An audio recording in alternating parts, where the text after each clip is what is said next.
So good morning, everyone. This is Tamal Mukherjee once again, your host for the today's event. And as you know, today we are hosting a series of offline as well as online events. And for the Nari Samman Award, which we have, which is one of our flagship awards that we give away celebrating the International Women's Day, we have our winner, Mohua ma'am. Mohua ma'am, welcome to the show. Hi, thank you so much. I'm really grateful and honored that you have chosen me among all the others, who have been recognized for the work that they do. So thank you so much. Thank you. To begin with, ma'am, I'd like you to introduce yourself to our audience who will be watching this video in our YouTube channel. Okay. Well, for me to do an introduction, I am a rebooter, a reinventor. I had given up my work and I was managing a home and raising my son. Like any empty nester, in 2017, when my son left to study abroad, I was suddenly woken up to a new world, that I was so technically forward. And I think I had stepped back 200 years like a absolute, dinosaur of sorts, because I woke up to a new world. I was a communications specialist, heading very senior positions, but I voluntarily chose to become a full-time mother. But that waking up wasn't easy at all. When I woke up, it was a new world. Things had changed, things had moved. I tried to get a job, but I couldn't. So what I decided was to start writing on my own. Those little writings that I started doing on social media, I started my first, social media account in 2017. That my son helped me before he went to London. And from there, I began writing. And 2018 is when I began writing blogs. From the blogs in 2020, I started a podcast called The Mohua Show, which to my absolute surprise and amazement and gratitude to the universe has grown at, an almost 100% growth rate. Month on month, we do a download of 1 lakh. In the last few months, we've had phenomenal growth with the show. So I also started another show with Red FM Delhi called Teri Meri Story with Mohua, where we bring in a lot of people from different walks of life, stories that are unheard, stories that one would not read when they open the newspaper, but lots of ordinary people doing absolutely extraordinary things. From there, of course, my book, which is a collection of 15 short stories, which is nonfiction of people that I met between the 80s to 2000. And the entire shift, the economic shift, the political problems that was happening in the Northeast that was not chronicled really from the perspective of a person who had to leave their home and leave their school. So as a Bengali, we were driven out, of Shillong. And there was such a huge divide between the tribals and the non-tribals. So that's where the story starts of my protagonists who are, who are talking about little battles that they've won on their own. And yes, that's what the book is. The book is called Nautanki Sala and Other Stories.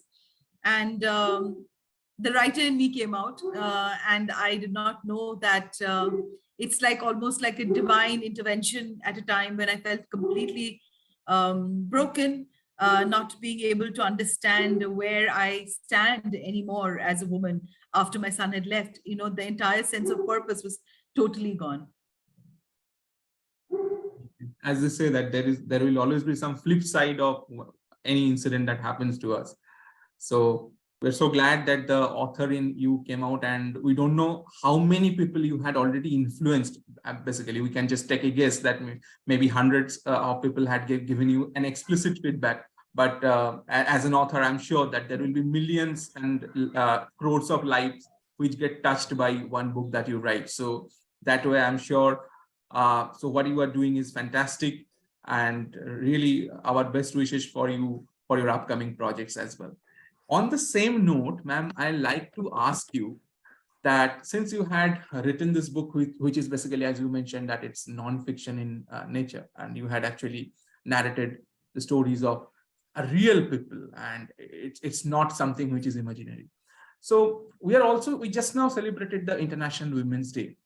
So what is your take on the International Women's Day, or rather the broader perspective, the womanhood as a whole?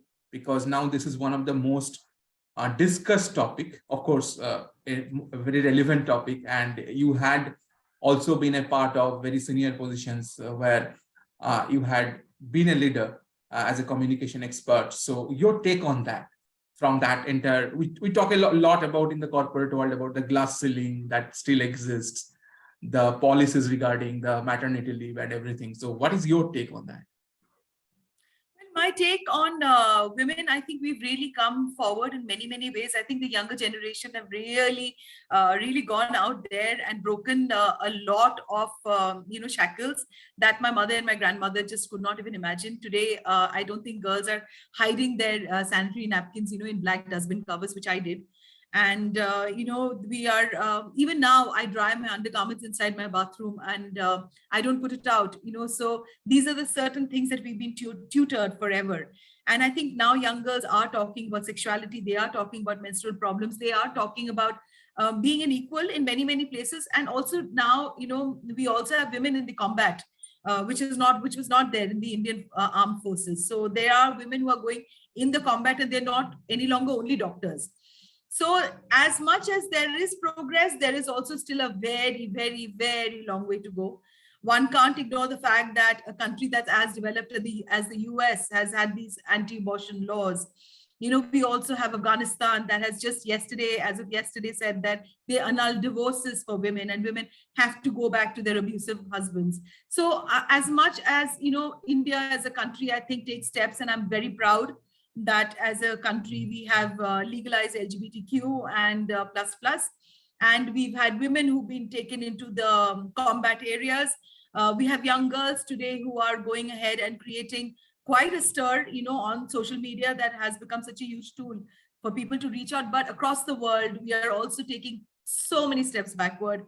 And it really frightens me, because I think this is, as I was reading somewhere, that it is like it is unbelievable that contraceptives are not allowed any longer for women in Afghanistan. The Taliban has said no, and the world is sitting quietly and watching because we can't do anything about it. Of course, the Iran movement that the whole world knows about, the hashtag #MeToo movement, that is a fantastic movement that took the world over. I'm extremely proud of that movement, because it's something that I think as women, we could not even say that aloud. If any one of us faced any sort of, mild or aggressive sexual harassment, because the lens was always turned towards us that, you must have made some mistake. निश्चयई कोनो একটা ভুল তুমি করেছো। आपने कोई गलती की, तो इसके वजह से आपके पास ये लोग आपके साथ इस तरीके से behave करे. And it has also been so that my mother herself has said, wear clothes in a way where you do not get, into the eyes of men, and, stay covered so that, you don't have problems. But of course, I do come from a very progressive Bengali background. And, when she said it, she also said in the same tone that, be careful. And being raised in Delhi, it was very difficult, being a girl and going into college. You're constantly looked at. It almost feels that you're, without any clothes when you're walking, and with some men looking at you. But things are changing, and I'm very glad to be alive to see these changes. Awesome. I think I'm so glad that you actually brought out the points, because whenever I ask this question to anyone, they talk a lot about the macro points. You talked about the micro points as well, like a young girl going to the medicine shop and asking for a sanitary napkin, and they do it very candidly. So, which is a great change to happen. So that's actual revolution which is happening. So I'm very glad that you actually brought out that point. So thanks for bringing out that point, ma'am. On the final note, I'd like to ask, ma'am, any particular message that you want to give to the Literoma family, because this will be a recorded message which will be going to our YouTube channel as well. So any particular message that you want to give to this community? It comprises of a lot of young people, of course, a lot of young girls as well. So any message that you want to pass on? So the message that I want to give out to Literoma Publishing is this, that thank you so much. I am an ex-housewife who has turned into an author, podcaster, columnist, and a voiceover artist. You have given me a chance, to reboot my career. My sense of purpose was completely gone. I'm eternally grateful for, communities that recognize authors who are going, because writing is a very lonesome journey. It is you have to be all alone.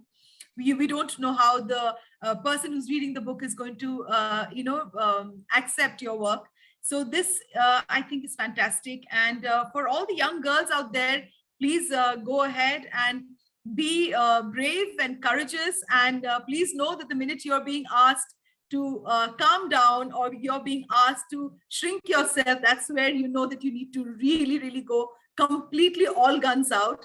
And all I can say is thank you for Literoma Publishing for recognizing me.